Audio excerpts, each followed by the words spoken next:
autoridades presentes en este evento de gran trascendencia. El saludo cordial al director de la Unidad de Investigación de la Facultad de Filosofía y Humanidades, doctor Guido Torres Orihuela, y en general también el cordial saludo al personal administrativo que apoya en estas actividades. En esta oportunidad me place en primer lugar anunciar la presencia del doctor Paul Hegarty, que está en nuestra mesa de honor. Como sabemos, es conferencista destacado, y para ello voy a invitar al doctor Juan Jacobo Santamaría Jiménez para que pueda realizar la presentación formal de nuestro ponente, que en esta ocasión tendrá bien desarrollar conferencias magistrales y el taller de investigación en lingüística andina. Los cordiales aplausos para el doctor Juan Jacobo Santamaría Jiménez.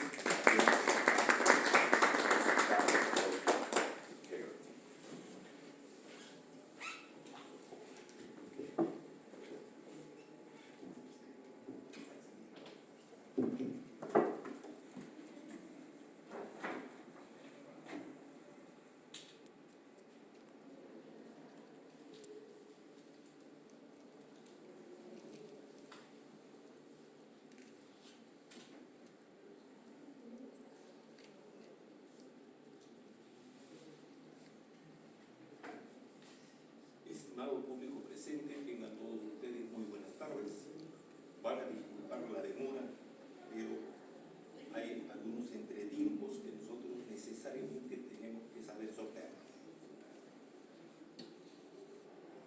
Dicho esto, paso de inmediato a saludar al doctor Guido Torres Orihuela, director de la Unidad de Investigación de la Facultad de Filosofía y Humanidades, a nuestros destacados profesores de la escuela y del departamento, así como también la presencia del PhD Paul Hegarty. Para mí es un verdadero honor y privilegio hacer uso de la palabra en esta jornada académica para dar inicio a una actividad de especial trascendencia para nuestra comunidad universitaria. Deseo expresar en primer término mi más sincero agradecimiento, valga la redundancia, al doctor Guido Torres Orihuela, director de la Unidad de Investigación de la Facultad de Filosofía y Humanidades, por su gentil invitación a brindar esta palabra de presentación y de manera muy particular para su permanente compromiso con el fortalecimiento de la investigación científica y humanística de nuestra casa de estudios. La promoción del diálogo interdisciplinario y el cultivo de la excelencia académica dentro de nuestra facultad. Su valiosa gestión contribuye significativamente al desarrollo de espacios de reflexión crítica y al intercambio de conocimientos entre especialistas nacionales e internacionales. Nos une hoy en este auditorio, que lleva por nombre Mario Vargas Llosa, la presencia de un académico de reconocida trayectoria internacional como es el señor PhD Paul Hegarty. Él es un doctor en lingüística comparativa e histórica por la Universidad de Cambridge, Inglaterra, Reino Unido, investigador interdisciplinario en arqueología, lingüística, genética e historia, con especial énfasis en el área andina, y actualmente ocupa una cátedra de excelencia en la Pontificia Universidad Católica del Perú. Asimismo, es un eminente investigador cuyos trabajos constituyen una referencia indispensable en los campos de la lingüística histórica, la prehistoria andina y los estudios interdisciplinarios sobre las lenguas y sociedad de los Andes. Su perfil de investigación. Paul Hegarty concibe las lenguas humanas como una herramienta fundamental para desentrañar y comprender el pasado de la humanidad. No obstante, sostiene que este potencial solo se aprovecha plenamente cuando la ciencia lingüística se investiga de manera conjunta y coordinada con la arqueología, la historia y la genética. Su destacada labor científica se refleja en la publicación regular de sus trabajos en revistas líderes de disciplinas tan diversas como la lingüística, la arqueología, la genética, la antropología y las ciencias naturales. Además de sus numerosos artículos, contribuye de forma habitual con capítulos por invitación en enciclopedias y obras de referencia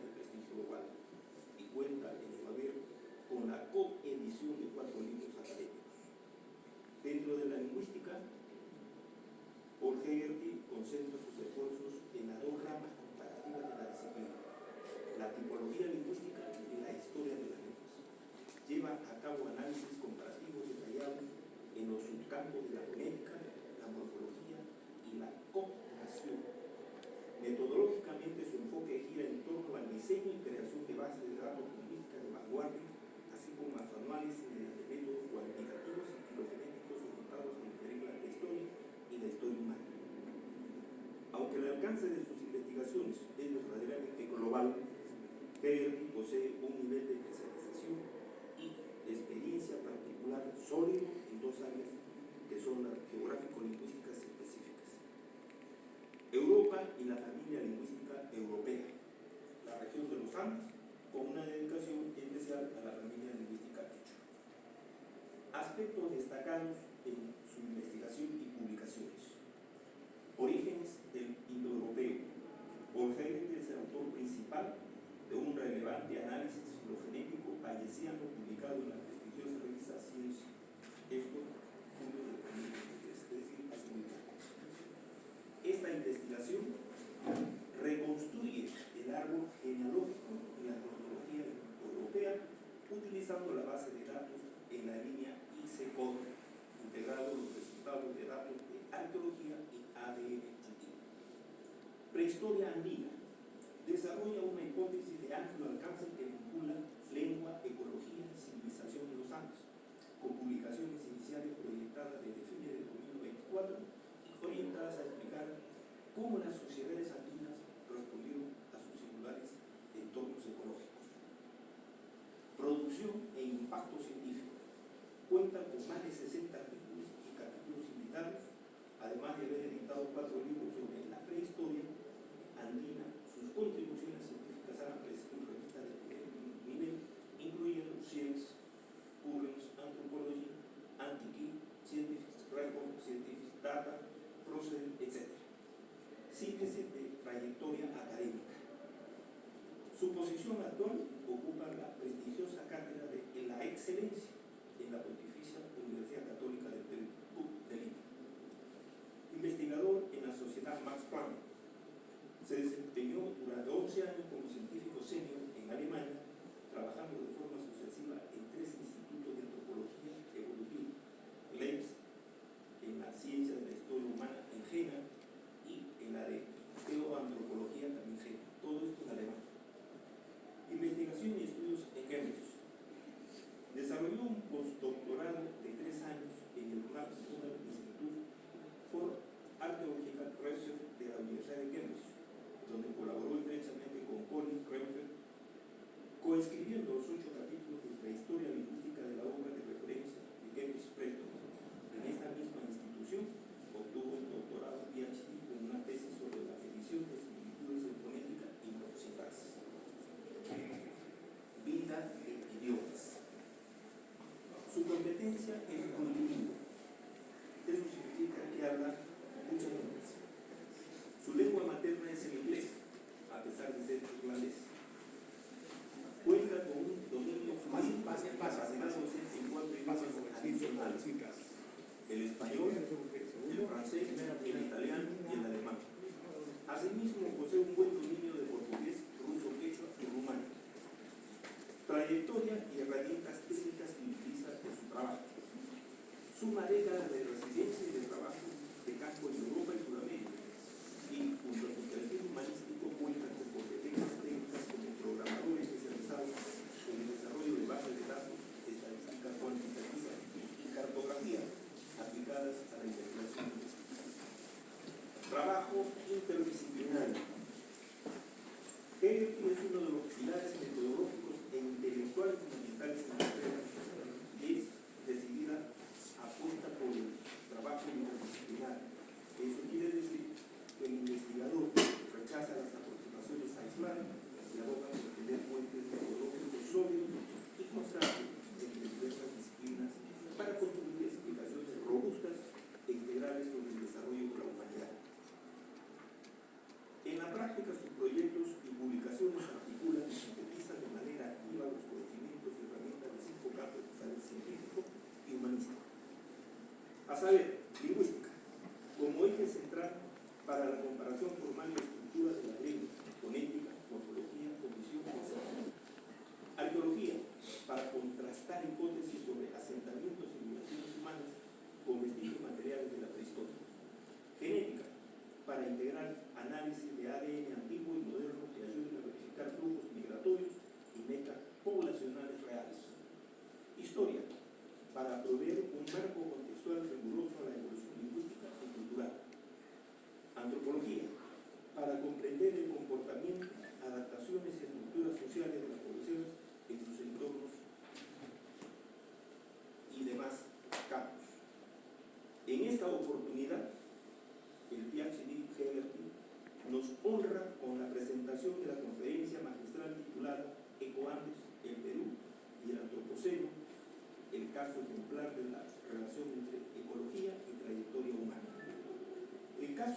sobre las complejas interacciones entre el medio ambiente, la ecología y el devenir histórico de las sociedades humanas en el territorio andino. Asimismo, en horas de la mañana tuvimos el privilegio de escuchar su conferencia magistral, en la que necesariamente se refirió a las investigaciones relacionadas con las lenguas indígenas. Exposición que nos permitió revisar críticamente diversos paradigmas relacionados con la formación, evolución y clasificación de las lenguas indígenas. Ambas conferencias constituyen un aporte de extraordinario valor para la comprensión de nuestro pasado y para el fortalecimiento de las investigaciones futuras.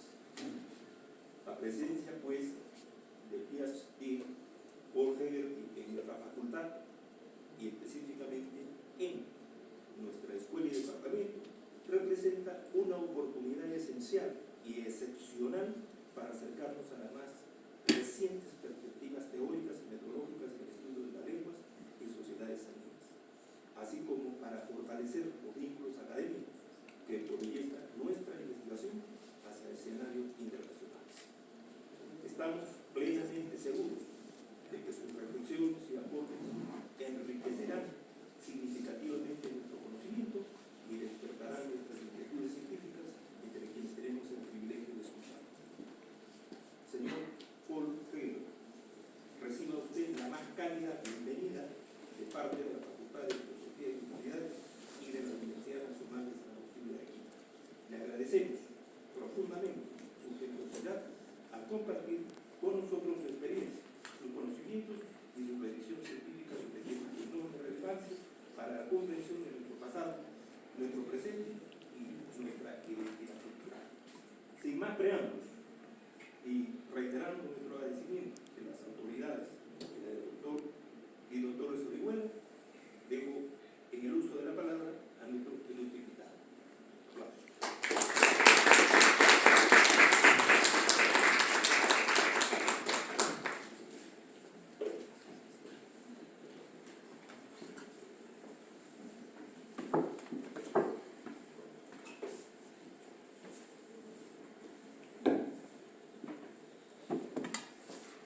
Muchísimas gracias por la presentación.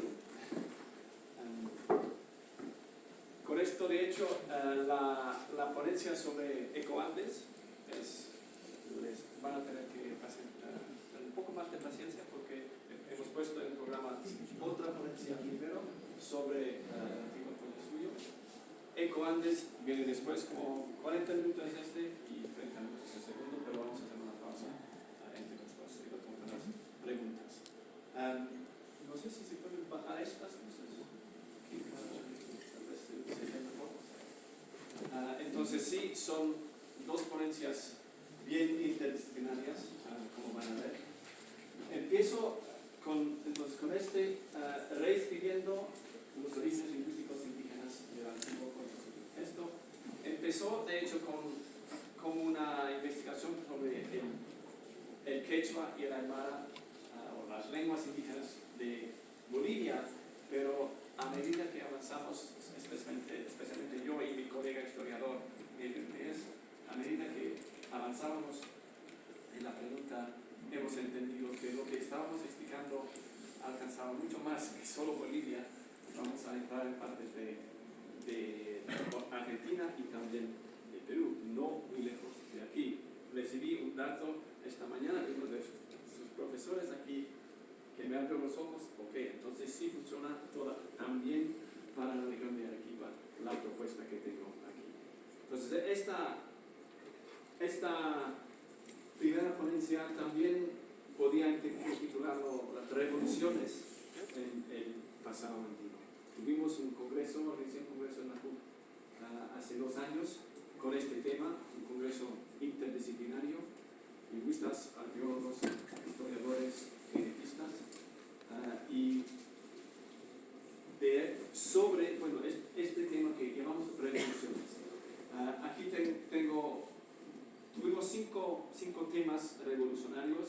Uno es el título del artículo de César Etienne, lingüista historiador francés, especialista en el quechua, conocedor de los incas también, y tiene este artículo, un debate con Tom Seidemann, él diciendo las panacas no existieron.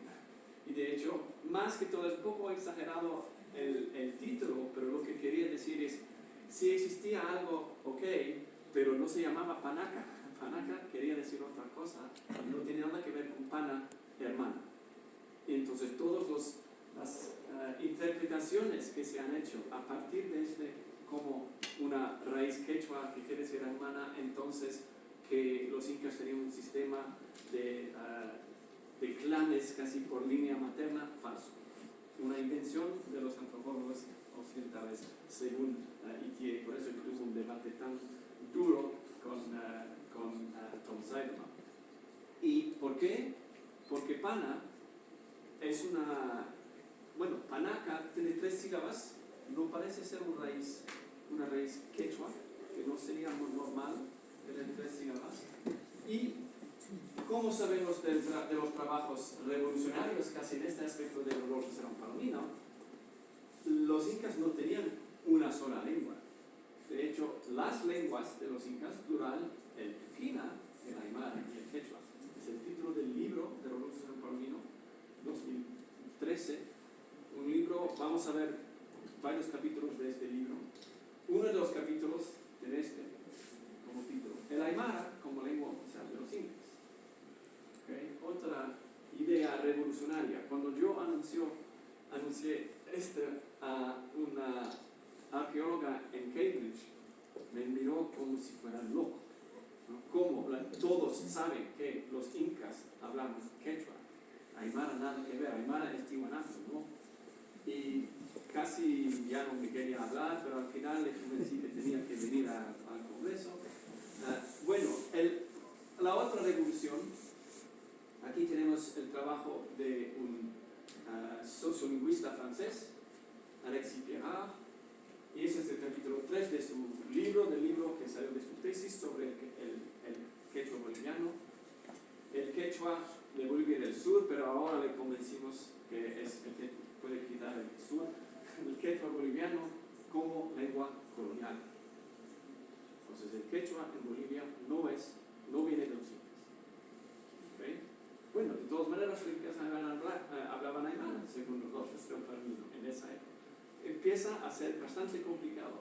Mientras tanto, yo en uno de los congresos que organicé en 2014 en Alemania sobre los incas, cuando este libro recién había salido, esta revolución, y estaba hablando con un arqueólogo de los Andes, especialista en los camélidos, y yo le dije, sí, hay algo que no me convence bueno, hay mucho que no me convence en la teoría de Torero sobre la expansión y la cronología, los orígenes del quechua y de la aymara, pero algo que no me convence sobre todo es que Torero y Rodolfo, los dos dicen que el aymara llega a Bolivia, al altiplano, con los llamados señoríos aymaras, en el intermedio tardío, es decir, después del colapso de Tiwanaku, pero antes de la llegada de los incas. Y yo le dije, no veo nada en la arqueología que explica por qué una lengua que viene del norte, que eso ya sabemos que el aymara tuvo que venir del norte, no veo cuándo. Y él me dijo, bueno, yo le dije que podría ser los incas. Pero hay un dato muy interesante, es que esta cronología de los incas que se encuentra por todos lados, la cronología por John Rowe en 1945, basado en la crónica de Cabello, que hay un montón de fechas radiocarbónicas que están saliendo que son mucho más antiguas. Entonces esta idea de que la expansión incaica empieza recién en 1470, nada que ver. Hay arqueólogos que están diciendo, no, tal vez 1350, más de un siglo antes, y sobre todo van primero al sur, y solo al final, a partir de 1470, solo en el último siglo o menos, ahí van hacia el norte. Entonces hay esta cita de uno de sus artículos, que ahora es casi consenso entre los arqueólogos que hay que abandonar la cronología tradicional de los incas. Pero es la cronología que ustedes encontrarán en casi todos los libros sobre los incas. En la escuela van a aprender seguramente esto. Y es por eso que es hora de revoluciones. Tenemos todas estas revoluciones, pero hay que poner todo junto y ver lo que de verdad había. Entonces, empiezo con este mapa de las lenguas de las tierras altas de Bolivia hoy día. ¿Okay? Aymara y Quechua, por toda esa zona Quechua, y también el Quechua está por aquí en el extremo norte y en el sur de Perú. Entonces, empezamos con el Aymara. Es la distribución del Aymara hoy día. ¿Okay? Y los arqueólogos decían, bueno, Aymara, los señoríos aymaras son efectivamente entre Tiwanaku y los incas. Hay, bueno, por ejemplo, en los collas hay sociedades un poco más reducidas, no imperios, y los llaman los señoríos aymaras. ¿Por qué los llaman aymaras? Porque hoy día se habla aymara en esta zona. Simplemente así, no fueron más lejos. Porque hoy día se habla aymara. ¿Okay? Y entonces, este hubiera sido la lengua de bueno, esta era, y la otra idea recibida. Entonces aquí tenemos Quechua en azul y Aymara hoy día, ¿okay? Distribución de hoy día. Y tenemos también, bueno, estas son las diversas formas de Quechua en toda la familia, lo tocamos esta mañana, no voy a entrar en detalles porque en esta charla nos concentramos en Colla Suyo, ¿no? La parte sur, ese Chincha y Suyo, las dos suyos, los dos mucho más grandes que los demás, Chincha en el norte, Colla Suyo en el sur. Bueno, Rowe decía también, como todos lo decían en esa época, en 46, los incas impusieron su propia lengua en todos sus dominios.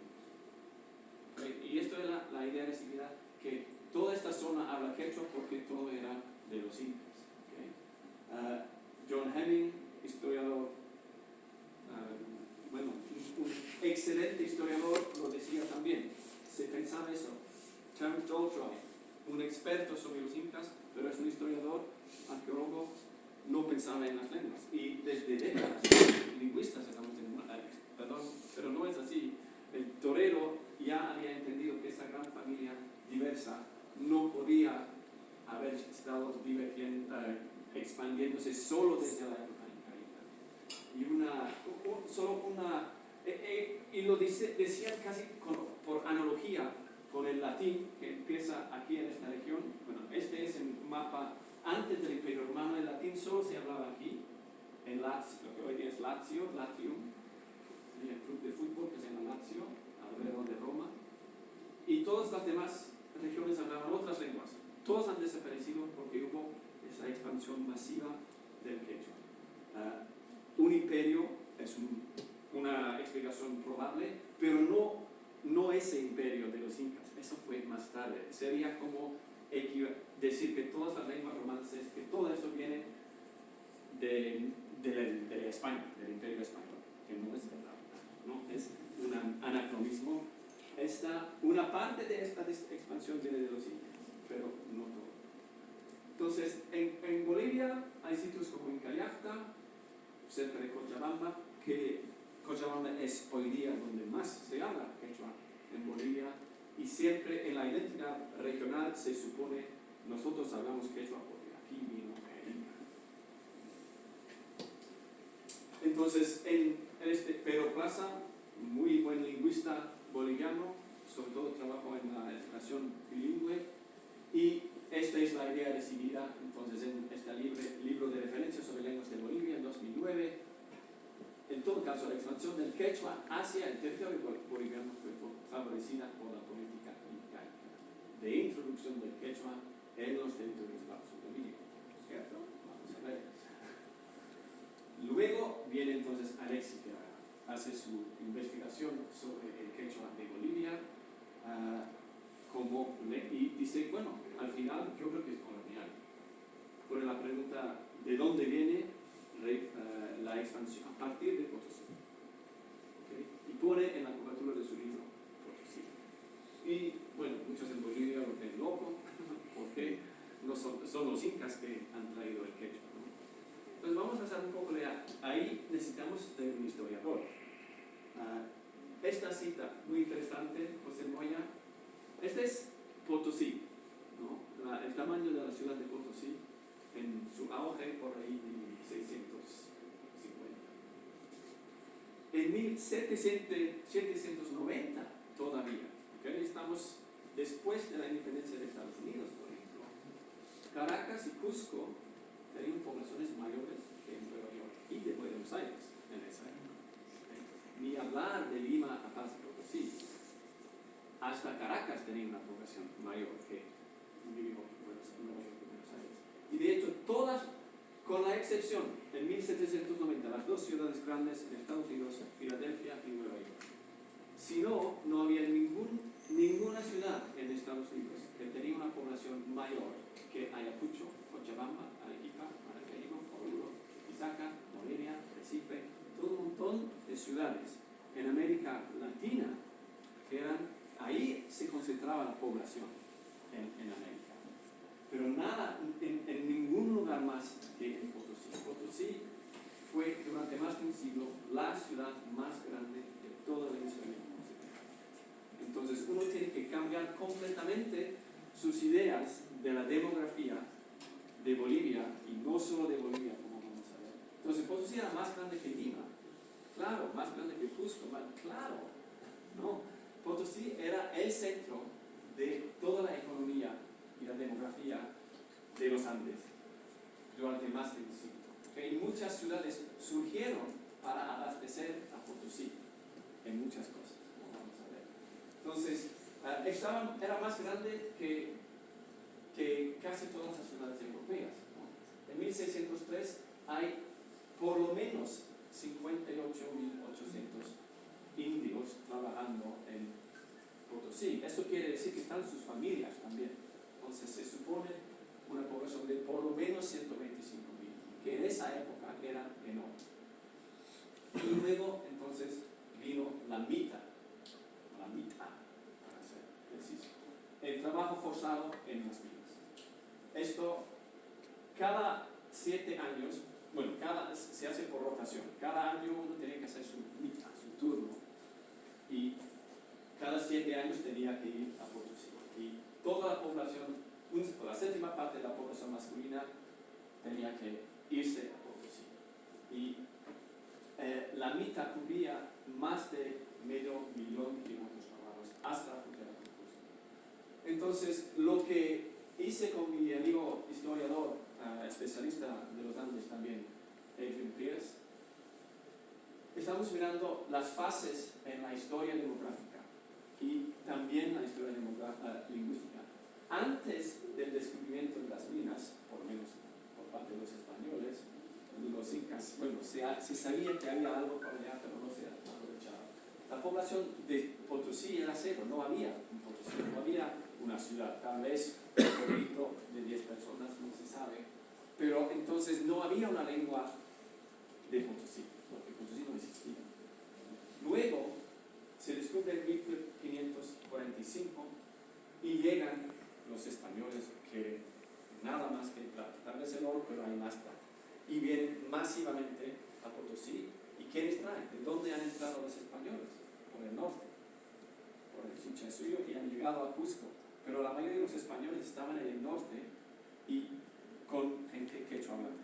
Y los traen a Potosí. Y los primeros mineros en Potosí son mayoritariamente quechua hablantes y se establece en toda la historia de Potosí. Nunca se lee en la literatura, aquí se habla mayormente aymara. No, aquí se habla quechua. Entonces, desde sus principios, la primera ciudad quechua hablante en Bolivia y los primeros quechua hablantes es Potosí y es colonial, efectivamente. En 1572 la población se estima en 50.000. Pero ciudad de 50.000 personas hablando más que todo quechua. Luego, en 75, de hecho, se empieza con la mito oficial. Había unos intentos un par de años antes. Y la mita trae poblaciones de, bueno, hasta 15.000 por año, más sus familias, tal vez hasta 30, 40.000 por año. Y llegan, y estos son más bien, la mayoría son aymara hablantes y también luquilla hablantes, algunos quechua hablantes, pero no mucho. Pero estos nuevos llegan a una ciudad quechua hablante. fase y el auge minero continúa. A partir de 1610 es muy importante que la mita empieza a bajar algo, pero baja en regiones diferentes con efectos muy diferentes. Y la lengua dominante de Potosí de todas maneras sigue como quechua. Y al final, después de por ahí 1780, la minería ya no produce tanta plata y se empieza a bajar, ¿no? La industria minera se reduce, hay otras fuentes de plata en el mundo y baja la población y baja hasta 25.000. Pero estas 100.000 personas, ¿a dónde se fueron? Se fueron a Cochabamba, se fueron a Sucre, y es en esa época que esas regiones pasan a ser mayoritariamente quechua hablantes, porque es el flujo demográfico que sale de Potosí y también expande la población. Entonces, aquí tenemos el mapa de las provincias sujetas a la mita. ¿Okay? Entonces, Potosí está aquí, Cusco está aquí. Cusco, las ciudades no eran sujetas a la mita, solo las áreas rurales. Entonces, se sacaba la séptima parte de la población masculina de toda esa zona y tenían que ir a Potosí cada 7 años. Pero lo que pasa en esta fase, a partir de 1610, la mita verdadera, muy importante, solo dura 35 años. A partir de 1610 está bajando mucho. Y de hecho hay dos mecanismos. Uno es el entero en plata, que es que una comunidad podía, si reunía suficientemente, plata suficiente, podía pagar. Y en vez de enviar su población, sus mitayos a la mina, no envían a nadie, simplemente daban plata, un tributo casi. Y el segundo proceso muy importante es que muchas de la gente que llega y trabaja una semana de cada 3 semanas en la mina. Las 2 otras semanas pueden quedarse y trabajar como que en la ciudad, y trabajan en el procesamiento, más que todo, como mingas. Y al final, después de su año ha terminado, puede regresar. Pero si tú vienes de aquí, para regresar de aquí, te va a tomar 3 meses. ¿No? 3 meses para regresar. ¿Y qué vas a comer? ¿Qué te van a dar? Tú no tienes el dinero después de tu año de mita. Entonces te quedas para ganar dinero, para posiblemente regresar, y luego vas pensando, pero de hecho yo gano mejor aquí. Por la minería era una ciudad muy rica. Y la plata que uno podía ganarse allá, ya como no mitayo, no tenía que trabajar debajo tierra y las condiciones eran mejores en la industria del procesamiento y se ganaba bien. Entonces muchos se quedan, y sobre todo se quedan si vienen de aquí, del sur de Bolivia, de Perú, que es más lejos. ¿Qué está pasando? Al final la mita está despoblando a ciertas provincias, porque una séptima parte de la población se va cada año, y hay documentos coloniales lamentándose, pero la gente ya no regresa. No regresa. Se han ido y nunca han vuelto. Y la población de estas provincias se disminuye masivamente. De hecho, ¿de dónde han venido estos 120.000 personas que estaban en Potosí? Muchos han venido de estas regiones y no han vuelto, porque simplemente no tenía razón para volver. Y las razones, y donde las regiones que más perdieron población son justamente las regiones más lejanas de Potosí, porque ahí el viaje de regreso era peor, era mucho más difícil. Y la otra región son las provincias alrededor de Potosí, donde, no sé, por inflación, por efecto económico, estas provincias tienen menor pobreza, uno podría decir. Las regiones más pobres son estas en esa época, y no podían pagar el entero en plata. Entonces, de todas maneras, cada año se les sacaba más y más de su población. Estas provincias tenían más dinero, entonces de todas maneras, por cualquier razón, se documenta que las provincias que pagaban el entero en plata son todas las provincias aquí en el altiplano cerca de Potosí. Eso es muy importante, esos 2 patrones. ¿Por qué es importante? Porque no vamos solo a explicar la presencia de quechua en qué regiones, pero la sobrevivencia de Aymara sobrevive en las regiones que no mandaban mixtayos y que donde la gente entonces no había esta pérdida de población local, pagaban simplemente y no iban a trabajar y se seguían allá hablando su Aymara. En las demás regiones pierden su población y hasta los pocos que regresan de todas maneras han aprendido el quechua en Potosí, porque esto es el otro aspecto muy importante, muy interesante desde el punto de vista sociolingüístico. Peter Neusken, otro distinguido especialista lingüista de los Andes, tiene este artículo muy corto, Multilingüismo y lenguaje mezclado en las minas de Potosí. Y tiene un trabajo documental sobre todo un diccionario de García de Llanos, 1609, un diccionario de las maneras de hablar que se usan en las minas. Y hay una serie de palabras como chasquiri. Chasquiri, ¿qué es? Es una raíz quechua de chasqui, pero es el sufijo aymara ri, ¿no? Entonces aymara, quechua más aymara, guairador, ¿no? El que está ventilando en la industria del procesamiento, pero aquí es quechua y sufijo castellano. Y el vocabulario para el trabajo en las minas es aymara y quechua. Se habla aymara y quechua en las minas, y fuera, en la industria de procesamiento, se habla quechua y español. Hay bilingüismo quechua-aymara, hay bilingüismo quechua-español, pero no hay bilingüismo, no hay términos compuestos aymara-español. Y entonces, y de hecho, se sabe que los lamita, esto lo pusimos yo y Adrian en nuestro artículo, Potosí se vuelve una máquina de conversión lingüística o sociolingüística, porque lo que hace es que los establecidos, la población establecida, habla quechua y tienen los mejores trabajos en la industria de procesamiento. Luego se establece la mita y trae a poblaciones que no hablan quechua más que todo, pero les obliga a trabajar en las minas. Lo peor, lo más peligroso, lo que todos quieren evitar, casi sin pago. Entonces, si tú hablas aymara, se asocia el aymara y el puquina con el trabajo forzoso, lo más peligroso, la pobreza, y se asocia el quechua con el trabajo independiente, de los que se quedan porque quieren quedarse, establecerse, que reciben hasta 7 veces más por hora como pago en la industria del procesamiento. Entonces, efectivamente la mita, en términos lingüísticos, es una máquina que trae esta vasta población aymara hablante, pero trae una ciudad quechua hablante y les dice, ustedes aquí aymara hablante son los pobres, esclavos que tienen que trabajar en la mina.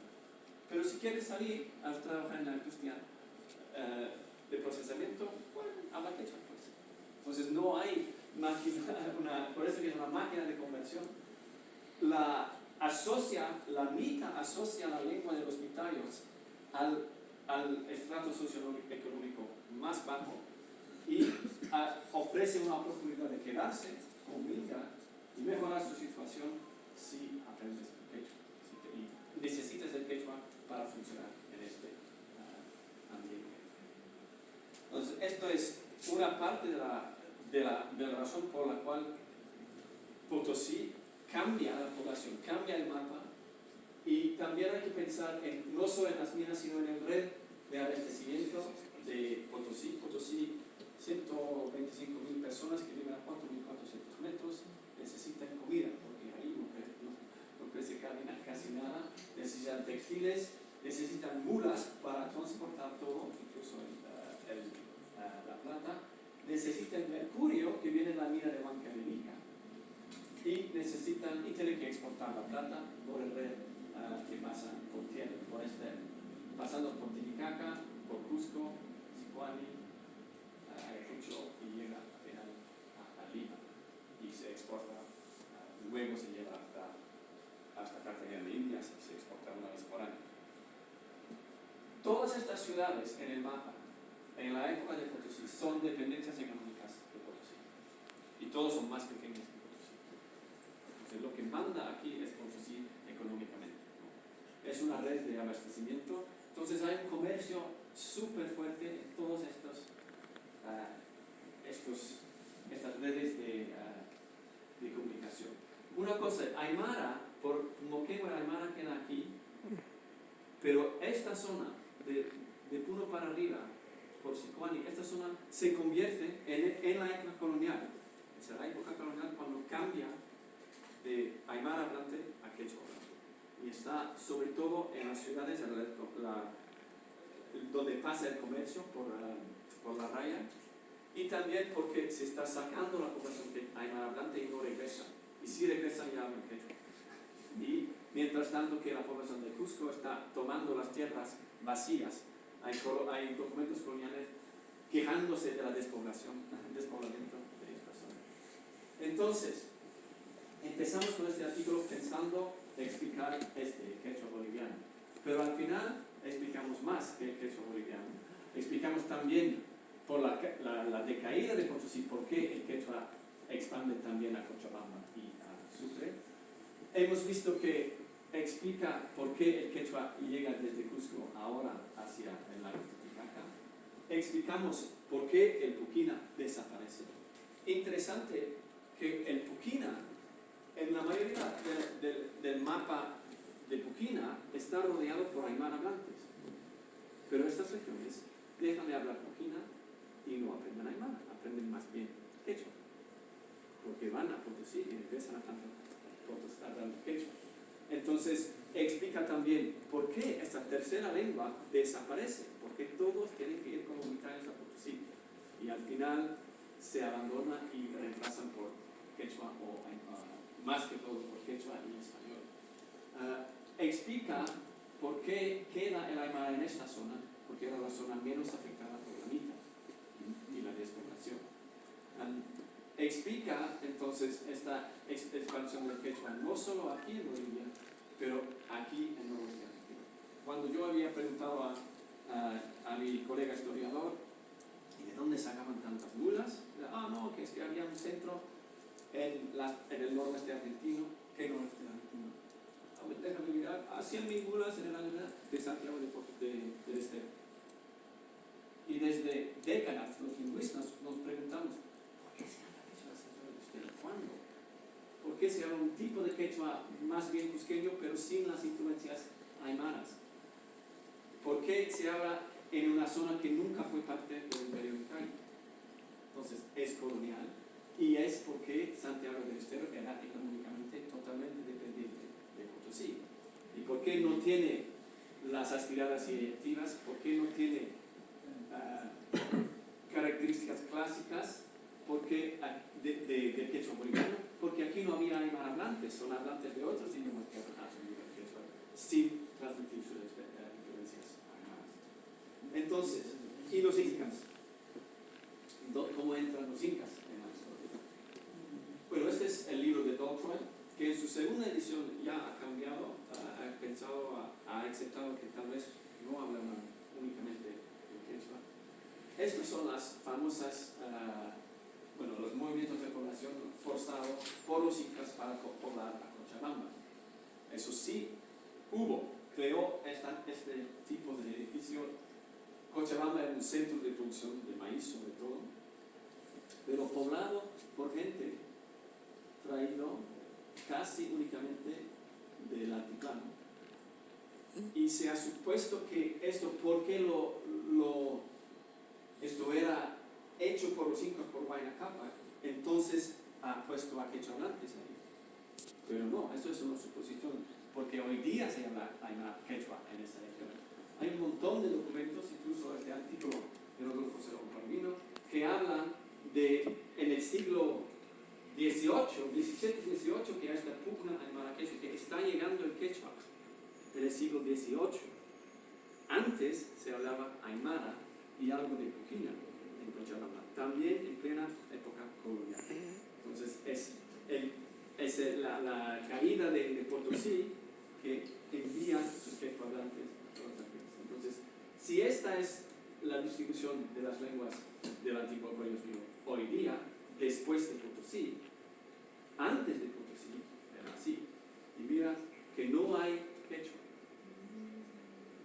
¿Okay? Había mucho más puquina y algo de uru. Y hoy día, así, creo que tengo los dos en uno. ¿Okay? Entonces, ahí se ve el cambio masivo. Y mira que el quechua, el aymara llega casi hasta Cusco. ¿Okay? Nada de quechua por toda esa zona. Y nada de quechua tampoco en el noroeste de Argentina.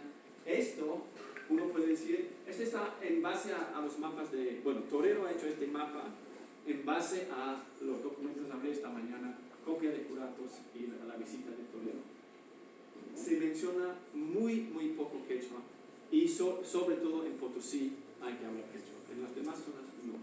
Entonces esto es el cambio dramático en el mapa y la reducción. Entonces lo que estamos explicando es por qué murió el puquina, por qué se redujo el uru y por qué el aymara sobrevivió en esta zona, hasta cerca de Potosí. Sí. Sobrevivió porque ya no mandaban ya y pagaban el entero en plata. Bueno, entonces, ahora tenemos una perspectiva muy diferente sobre la lengua de Tiwanaku, porque estamos viendo aquí, tenemos un montón de puquina, ¿no? Y de hecho, la lengua de Tiwanaku, por eso que la mayoría de los lingüistas pensamos que la lengua de Tiwanaku era el puquina. El aymara ni siquiera estaba por esa zona.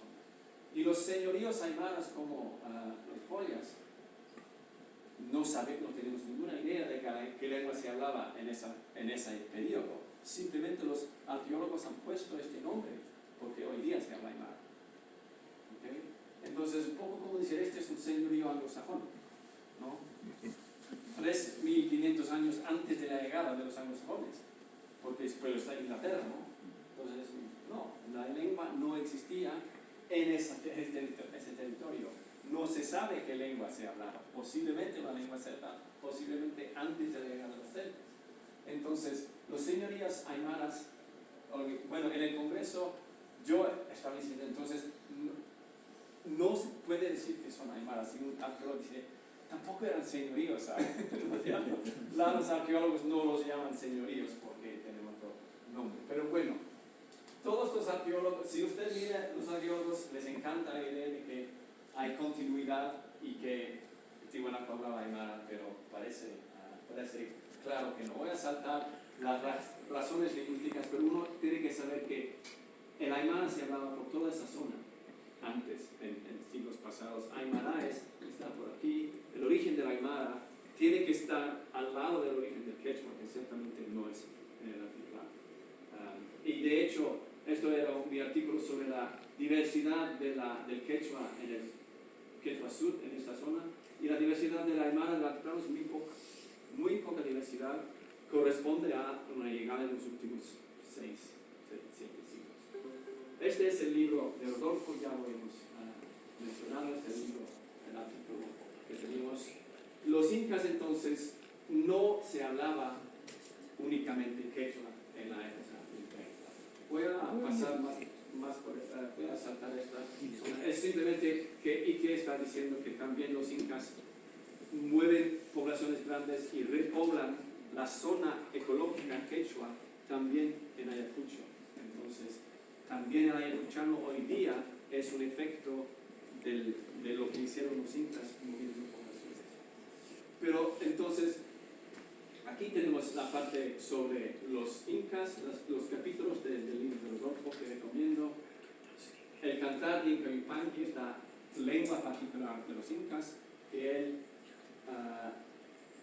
identifica al final como casi seguramente el puquina que vino con los primeros incas casi míticos de Tiwanaku. Él está de acuerdo con eso, la caída de Tiwanaku, que hablaba puquina, y un grupo de ellos llega al Valle de Cusco, al Valle Sagrado, y por eso que hay topónimos como Poques, cerca de Cusco, y en el actual pueblo de Poques todavía circula en boca de sus habitantes la tradición según la cual sus antepasados habían marchado a Cusco a fundar la futura capital del Perú. De todas maneras, hay un montón de razones para creer que esta migración fundatoria puede tener algo de verdad y ha traído algo de Puquina hacia Cusco. Luego, pero llegan a un ambiente aymara blanco, más aymara que quechua blanco, en esa época, como según todo. Entonces, acaba con el aymara como lengua oficial de los incas. De hecho, Cusco encuentra una etimología más bien aymara que quechua, pero bueno, de todas maneras, entonces tenemos esta situación en el horizonte tardío, perdón, en el horizonte medio, Tiwanaku, tenemos las expansiones de Puquina, y el aymara está llegando, y yo creo el aymara y el quechua también, pero tal vez en niveles ecológicos diferentes, está llegando a la región de Cusco. Es otro tema. Yo propongo la hipótesis de que el quechua y el aymara vienen con la expansión de Huari. Entonces, cerca de Ayacucho, el horizonte medio del Perú, mientras que el horizonte medio en Bolivia es el Tiwanaku. Próxima revolución, la última que voy a introducir ahora, para estar acabando. Los incas. La datación de los incas. Esa es la teoría de Rowe. Entonces pasaron a Miguel de Balboa. Aunque Rowe mismo en su artículo 45 dice, bueno, por supuesto no tenemos ninguna idea de dónde Cabello sacó estas fechas. No tenemos ninguna idea. Pero me parece más fiable que los demás, entonces voy a ir con él. Y de ahí se fundó la cronología clásica de los incas. Yo me quedé muy sorprendido. ¿Qué? ¿Eso más? No tiene más datos. No, es lo que dice Cabello. Luego vienen los arqueólogos, toda una serie, 2012, 2017, 2020, 2024, análisis de dataciones radiocarbónicas de sitios, en este caso son sitios en el norte de Argentina, y esto sería la cronología estándar y todas las fechas vienen antes. Aquí, por ejemplo, el centro estimado en medio, 1410. Ahora, en el norte de Chile y en el sur de Bolivia hay fechaciones de 1370. La llegada de los incas hasta el sur, lo que hoy día es el sur de Bolivia. Entonces, y bueno, no faltan arqueólogos también que siempre me dicen, no, me parece un poco más antiguo, y Rowe les decía, Rowe tenía mucho poder.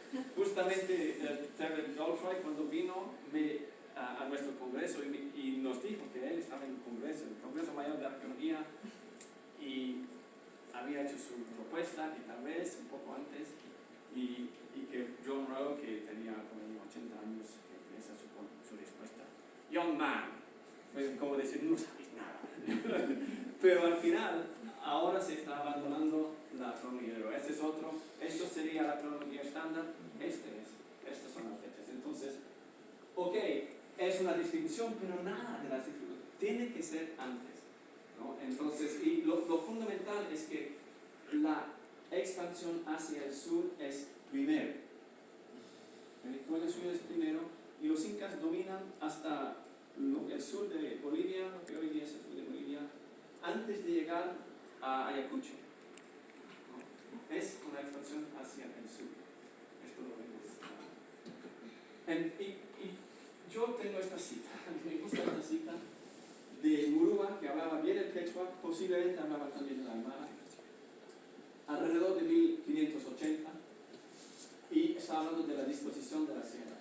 El lenguaje, desde la ciudad de Cusco para abajo, pero eso quiere decir para el norte, se habla la lengua quichua, y en el Cusco para abajo. Y de ahí hacia Lima hasta Quito, con más viveza y menos elegancia. Del Cusco para arriba, pues para el sur, Collao, Chucuito, Chuquiaco, La Paz y Charcas, la lengua aymara, también generada. Entonces, un español que sabe muy bien las lenguas, que ha viajado por todas esas zonas, él dice claramente que a partir del Cusco para el sur, no se habla quechua, es aymara. Entonces, tenemos en Puquina también todavía como la tercera lengua general. La herencia lingüística de Tiwanaku queda como como la tercera lengua general, como lo reconoce Torero. La lengua de los collas y de Silustani, para mí es claro que eran indígenas. Y el quechua, el aymara, llega al altiplano solo con los incas. Los incas, pero antes de lo que se pensaba, no en 1470, más o menos hacia 1350, ya el aymara está llegando con los incas hacia el sur. Y los incas, en esa época, como dice Rodolfo, hablaban aymara. Cusco, la lengua dominante de Cusco, era el aymara. El quechua es la lengua de expansión hacia el norte. A partir de 1470, sí, los incas van para el norte. ¿Y qué encuentran? Encuentran que casi todos están hablando quechua en muchas zonas, por el resultado de Wari en el norte. Y entonces la gran expansión del quechua viene, bueno, el quechua ya se hablaba en todas esas zonas de Ancash, en el norte de aquí también, y en Ecuador todavía no. Son los incas que llevan varias formas de quechua, un poco de todas estas regiones, hasta Ecuador, y explica también el efecto de aprenderlo como segunda lengua, explica la forma extraña que tiene el quechua, o particular que tiene el quechua ecuatoriano. Entonces, norte hacia allá sí es la lengua dominante, es el cusqueño, es el quechua, y los españoles llegan aquí y entran por un mundo incaico quechua blanco, y hacen la ecuación incas igual que quechua. Y eso dura tanto que siglos después, cuando en Cochabamba se habla quechua y se encuentra sitios incaicos, bueno, esos son los incas, pero ese es el error. Una cosa más, quechua como zona, ¿por qué norte quechua, sur aymara? Zona quechua. Si uno quiere practicar cultivar maíz, entonces busca alturas de 2300 a 3400. Esos hay en el norte, en el sur casi no hay. En el sur sí, para caméridos y papa, como la dicotomía Wari y Ahuash. Entonces, las direcciones opuestas tienen también ecologías muy diferentes. Entonces, lo que estoy proponiendo es que el aymara del altiplano, y que luego llega a Cochabamba por los incas, si uno quiere un señorío aymara, es los incas. Entonces, y aquí tenemos entonces el mapa de los legados lingüísticos del Imperio Español. ¿Okay? No el quechua de Ecuador, de la Sierra de Ecuador, pero esto también es colonial. Todo Bolivia y el noroeste argentino y el sur de Perú, y también la remodelación del quechua ayacuchano, todo eso es colonial. No es, bueno, es por el descubierto de Potosí y por la política de evangelización en las tierras de Amazonas. Entonces, todo eso es la época colonial, y entonces es una revolución para lo que pensamos de los incas. Los incas, hay que acordarse de esto, que efectivamente Chincha y Suyo habla quechua, es ahí donde se impone la lengua de Chincha y Suyo, y en el sur nunca, bueno, aún si han intentado masivamente, se hablaba aymara y luquino. Entonces, esta división entre los suyos es diferente. Ese es el suyo que más conocen los incas originarios, ¿no? Y lo nuevo y la guerra civil es cuando la parte norte quiere rebelión contra los sureños, ¿no? Y Huáscar pide auxilio a los de Collasuyo. Es una visión muy diferente del imperio incaico. Hay otras cosas, casi no hay acahuasi, casi nunca se han encontrado quipus en la mitad sur. Estas cosas de la administración imperial de los incas más bien se aplican al imperio norte, y el sur era algo bien diferente. Entonces, tenemos varias revoluciones para los incas, no voy a enfocarme. Estoy acabando con este. Solo quiero decir, este es un artículo que he escrito, pero lo que quería mostrar, un poco difícil entenderlo, pero cambiando de hipótesis, cambiamos casi todas las identidades lingüísticas en las épocas de los horizontes, ¿no? Entonces el horizonte, el intermedio tardío se ha utilizado como para explicar un montón de quechua. No explica nada. Sí, es más bien el horizonte medio o el horizonte tardío. Y hay que separar lo incaico en dos secciones diferentes. Pero bueno, esto no se puede entender sin leer el artículo. El artículo está aparecido en este libro de Matías Urban, de 700 páginas, pero es un compendio de las lenguas antiguas. Y con esto les dejo para la pausa. Bueno, no sé si hacemos preguntas ahora o vamos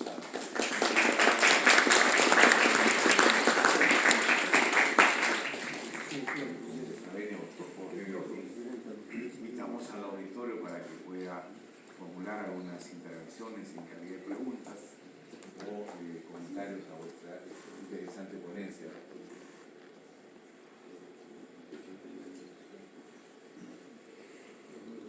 Sí, adelante, por favor. El señor ponente, no sé si nos podría explicar, se dice que la nobleza inca hablaba una lengua muy aparte de la lengua oficial. No sé si podría decirnos cuál era esa lengua, entre comillas, que hablaba solo la nobleza inca, porque la lengua oficial lógicamente era el quechua. ¿Y cuál era la lengua oficial que hablaba la nobleza inca? Esto es lo que tenemos aquí en el libro. Hay varios capítulos en este libro. La lengua particular, justamente, hay varios cronistas que hablan de, aquí tenemos, y es de saber que los incas tuvieron otra lengua particular, que hablaban entre ellos, que no la entendían los demás indios, ni las era lícito aprenderla como lenguaje divino. Y el otro aquí, el cantar de Inca Yupanqui, y entre el mismo Inga y su linaje y orejones hablaban otra, y esta ningún cacique ni de las personas de su reino tenía licencia para aprenderla ni vocabulario. Entonces, es claro que hay, bueno, es claro, es posible también que los cronistas se invoquen, necesitan entre sí, pero parece ser el caso de que había esta lengua.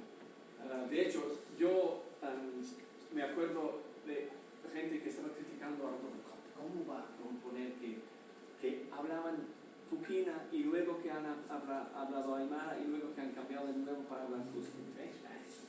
Y hay un montón de ejemplos de exactamente ese proceso de una élite. Por ejemplo, los normandos, los hombres del norte que llegan a Normandía, que no se llamaba Normandía antes de que llegasen. Ellos llegan más o menos en 800, conquistan a Normandía. Al final aprenden el francés, abandonan su lengua, dejan rastros en el vocabulario, en los topónimos, pero en menos de 2 siglos, hasta la élite conquistadora deja de hablar su lengua y aprende la lengua de la región. Y luego, en 1066, los normandos conquistan a Inglaterra y llegan a Inglaterra hablando francés.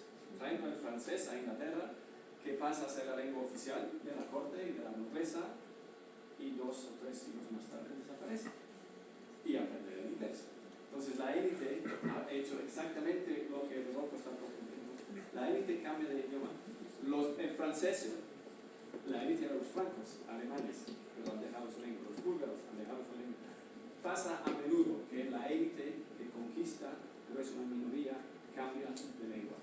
Entonces, aquí Rodolfo tiene una serie de capítulos y él está proponiendo que la lengua, bueno, al final, el capítulo 6, a estas alturas, estamos en condiciones de afirmar que la lengua particular de los incas era la quechua.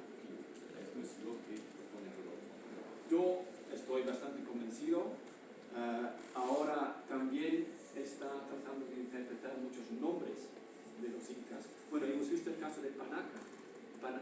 Tecpa no es el único, bueno, sabemos como un vocabulario de 400 palabras, no, muy poco, pero se está tratando de identificar más y Rodolfo está tratando de identificar los nombres de las instituciones incaicas que no tienen sentido, muchos no tienen sentido en quechua y los identifica como posibles raíces.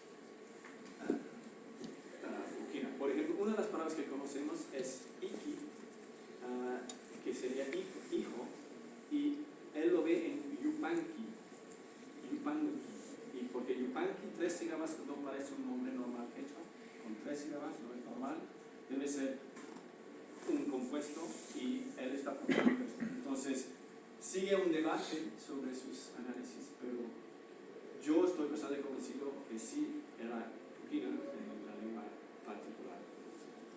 La duda que me queda es que las citas dicen que no la entendían los demás indios. Pero si Puquina era la tercera lengua general, ¿por qué nadie entendía esa lengua? No sé, tal vez es una exageración, tal vez por Cusco ya no se hablaba Puquina, por eso que nadie entendía. Pero bueno, sigue el debate. Césarique no acepta la mayoría de las interpretaciones de Rodolfo. Torero tenía artículos diciendo que es una forma extraña de la imagen, forma no.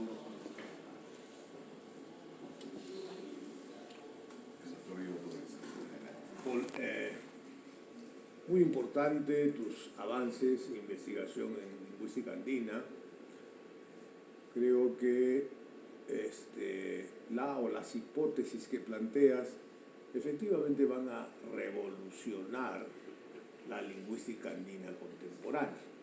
La pregunta entonces va por el lado, ¿cuáles serían los efectos científicos, antropológicos, históricos, lingüísticos de comprobarse tú o tus hipótesis?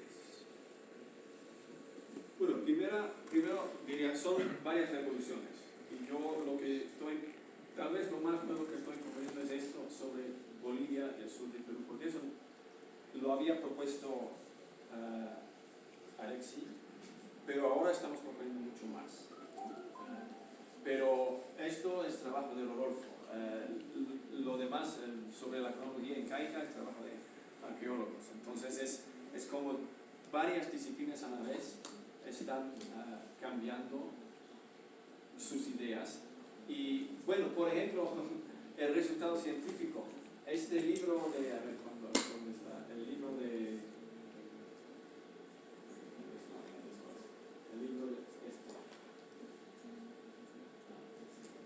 El libro Doutroy. Primera edición dice, los incas hablaban quechua. Luego le invitamos a un congreso en 2002. Ay, ¿me puede mandar algo? Porque está por salir la segunda edición y tiene que cambiarlo. Entonces lo ha cambiado diciendo, bueno, no está nada claro si solo hablaban quechua. Y ahora debe sacar su tercera edición. Y para mí tiene que cambiar esa idea. Entonces no soy yo que voy a acabar con la cronología incaica de Rodolfo. Yo estoy completamente de acuerdo que está muy mal. Pero la cosa es que cambiando esa cronología lo hace mucho más. Por eso que en 2014, cuando recién me entero de que los arqueólogos están diciendo, yo me digo, ahí está. Esto es Aymara. Los incas han traído Aymara. Y estaba recién leyendo el libro de Rodolfo. Y ahora que está mucho más comprobado, entonces la cosa es que esa expansión anterior nos explica cómo llega el Aymara, pero también nos hace la identificación Aymara inca. Y entonces el resto, quechua colonial, también funciona. Entonces todas estas revoluciones es como que puse al final, se encajan, ¿no? Uno tiene que mover una rueda, pero tiene el otro también. Las identidades también. Yo tengo toda esta lista de maneras en las cuales hay que repensar los incas. Entonces, hicimos ese congreso en 2014 y varios vinieron y organizaron su propio congreso el año pasado en Inglaterra y nos fuimos. Y ahí la discusión es cómo hay que repensar los incas. Y es ahí que alguien hizo ese comentario. Sí, el sur es muy diferente. No hay Ajiahuasi, no hay Quipu. Es algo muy diferente. La relación de los incas y Cusco, de las la antigua élite con el sur, con Titicaca, sus orígenes místicos, es mucho más de identidad y de profundidad en el tiempo. Mientras que el norte, eso es pura conquista de las últimas 60 años. Es otra cosa. Y la constitución imperial también, bueno, ciertos tipos de arquitectura, la piedra tallada muy fina, está mayormente en el norte, en el Chinchazú. Chinchazú pasa a ser el nuevo dominio, ¿no? Y entonces yo creo que los arqueólogos y los historiadores tienen que repensar mucho sobre los incas, también sobre las palacas que les hicieron. Eso implica cambiar la visión del rol de la mujer. Y bueno, tenemos que repensar mucho. Sobre todo, yo creo que eso nos ha engañado también. Es que los españoles llegan desde el norte, no tienen ninguna experiencia de otra cosa que el quechua, porque llegan hasta Cusco y se atreven más al sur, más que todo cuando se descubre Potosí. Ahí sí, los españoles tienen interés, pero ¿a qué les traen a Potosí? Es la primera vez que llegan. Entonces, hay que darse cuenta de que la visión española del imperio incaico es muy chinchayuna. Hay que pensar, mira, que todos los españoles están escribiendo desde Tamantinsuyo, desde Chinchaysuyo. Por eso que piensan que el quechua domina, y no lo que están contando tal vez tiene que ver más con el norte que con el sur. Permíteme una pregunta más. Gracias por tu paciencia. Si en la investigación que has hecho y que estás probando, demostrando que había una interacción entre el quechua, el aymara, el aru, el puquina, ¿hay alguna evidencia científica que podría probar que algunos lexemas de unas lenguas y otras se han intercambiado? ¿Alguna evidencia morfológica, sintáctica, etcétera, o no hay ese estudio todavía? Bueno, hay estudios de este tipo, pensando que sí, efectivamente, sí hay palabras que... Bueno, yo he mencionado esa idea muy establecida, que las raíces en el quechua tienen dos sílabas. A veces una, en muy pocos casos, algunos verbos son ni, ri, hoy, pero si no, casi todas las palabras tienen dos sílabas. Y si tienen tres, normalmente el tercero es evidentemente un sufijo que se está conjugando de julio. Pajario. Entonces, cuando se toma un término como panaca, tres sílabas, pero no se puede descomponer, es un indicio que posiblemente no es quechua. Comprobar es un poco difícil. Lo que se hace en algunos casos es, por ejemplo, buscar haces de consonantes que normalmente esa lengua no permite. Pero encontramos aquí una P seguido de una Q. Esto no se da, ¿no? Pero entonces lo ha prestado de otro idioma. Yo lo mencioné con el castellano, aramburú o colibrí. Esos son indicadores, no vienen en castellano porque tienen U y I acentuada en la última sílaba. Esto no es castellano. Entonces, hay cosas de este tipo. Rodolfo sobre todo, pero también un equipo en Holanda está tratando de investigar vocabulario puquino. Es difícil porque tenemos solo el texto de Obey. A menos de que algún voluntario quiera ir a buscar, sacrificar 20 años buscando en bibliotecas a través del mundo, porque hay noticias de que se ha escrito una gramática del puquino en un diccionario, pero no se encuentra. Tal vez en el Vaticano, tal vez en el Vaticano. Pero creo que probablemente su biblioteca está organizada, ¿no? Bueno, podemos pedir al Papa cuál, tal vez.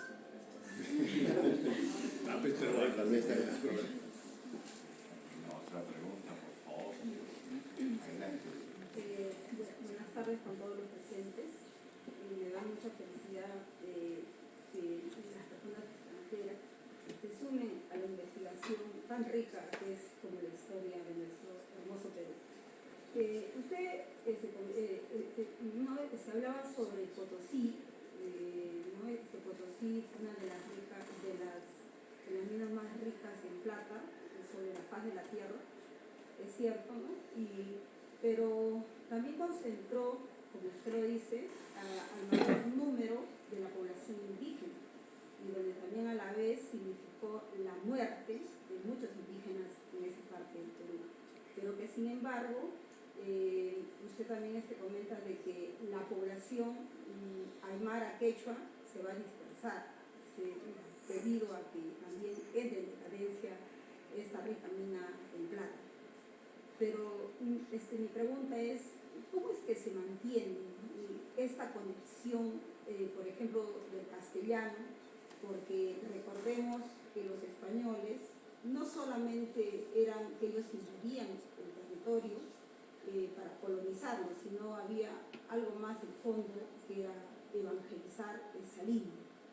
Entonces, para que ellos puedan transmitir, porque cerca de las minas también se encontraban iglesias, porque esa era una función principal del español.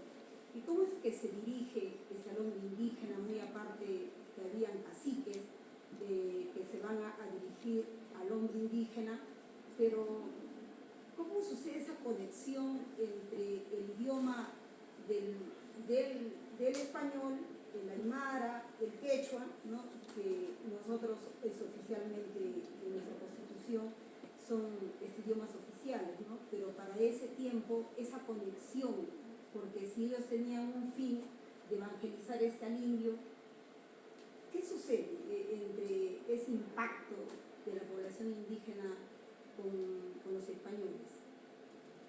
De hecho, los documentos históricos de Potosí, que yo no conocía, pero mi colega historiador me lo estaba explicando, primero esos mapas se basan en los trabajos del Torero y de Expresangui y de otros, en base a los documentos de una es copia de Curatos, y son los españoles que tratan que quieren identificar la lengua que tiene que hablar el sacerdote que van a mandar. El cura que van a mandar a ese pueblo tiene que saber qué lengua, porque en esa época muy pocos indios sabían hablar castellano. Y entonces, al final, bueno, la Iglesia Católica decide enseñar, evangelizar en quechua o en las lenguas generales. Por eso que los españoles preferían las lenguas generales y el quechua al final, más que todo, porque era una manera de comunicarse con la población indígena. No hay muchos españoles. Frente a la población indígena son muy pocos. De hecho, Adrian Pierce, el historiador, tiene otro artículo en el libro History and Language in the Andes que editamos sobre la reindigenización. Y después de la independencia, un colapso del Estado colonial, no reemplazado de manera muy efectiva. Y en la sierra hay viajeros europeos que se asombran de encontrar gente blanca en las ciudades del interior que no habla castellano, hablaban quechua, ¿no? Y de hecho en Bolivia también buena parte de la población mixta, también blanca, sobre todo las mujeres, hablaban mejor quechua que castellano en una época. Y cuando hicimos el congreso en septiembre año pasado, Alexi, que conoce muy bien la situación y la historia del quechua en Bolivia, alguien ha hablado de lenguas indígenas en el contexto quechua y le digo, ojo, estamos hablando de Bolivia colonial. En Bolivia colonial, el quechua no se considera la lengua de indios, se considera la lengua normal, que todos hablan, los mestizos hablan, todos quechua, blancos hablan quechua, y los indígenas son los que hablan aymara o otros. ¿Y por qué llamas el quechua un idioma indígena? De indios, que no lo era en la de la sociedad colonial en Bolivia en esa época. Era tan normal, ¿no? Entonces, esta idea de hay que siempre pensar que, bueno, los españoles sí utilizan el español o el quechua también. El quechua, ¿por qué llega el quechua a la selva en Ecuador? Porque los españoles fundan misiones y crean pueblos y quieren civilizar a los indios que andan por ahí por la selva. Tienen que vivir en asentamientos fijos y se toman indios de la sierra que hablan quechua y ahí se siembra el quechua. También traen a gente que hablan 10 idiomas diferentes y no se pueden comunicar y les dan el quechua como lengua de comunicación. Entonces, en el sur los españoles simplemente aceptan que aquí la gente habla quechua y Toledo paga, bueno, no es que paga más a los curas que saben hablar quechua, es que les quita 10% si no se pueden hacer el examen de quechua. Hay exámenes a ver si los curas pueden hablar quechua. Y había una ley que todos los sermones se tienen que dar en quechua, no en castellano porque no era útil. Y entonces los curas tienen que pagar a los mingas que sí hablan quechua y aymara y castellano para traducir y dar sus sermones. Entonces, en esa época, los españoles eran pocos que tenían su plata y la lengua vehicular que funcionaba era el quechua. De hecho, y tienen buenas citas sobre, es remarcable cómo los indios recién llegados a las ciudades, la rapidez con la cual aprenden el quechua, que les cuesta a los españoles, pero los demás indios aprenden muy rápidamente el quechua.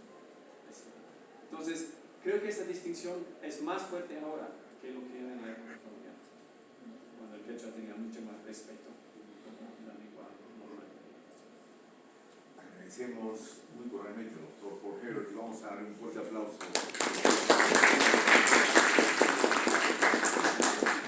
Vamos a invitar a nuestra audiencia, por favor, a un receso de unos 15 minutos para luego continuar con este ciclo de conferencias lingüísticas programadas por la unidad de investigación. Muchas gracias.